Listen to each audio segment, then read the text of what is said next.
করবি? সময় মতো আমি টাকা না দিতে পারলে তুই সাইকেল নিস। আচ্ছা ঠিক আছে। দে টাকা দে। আচ্ছা দে, তুই সাইকেল দে।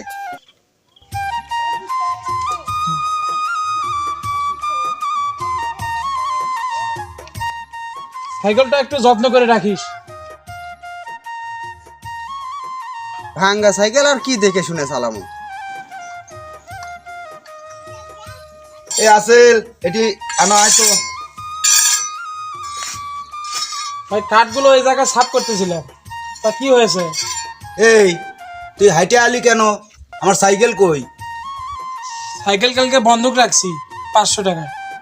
এই তুই সাইকেল বন্ধক রাখছো কে? সাইকেল কি বন্ধক রাখার জিনিস? টাকাও তো দরকারি জিনিস, মা অসুস্থ ছিল তাই 500 টাকা দিয়া সাইকেল বন্ধক রাখছি। পরে মা বললো যে আমার শরীর মোটামুটি ভালো, তাই ওই যে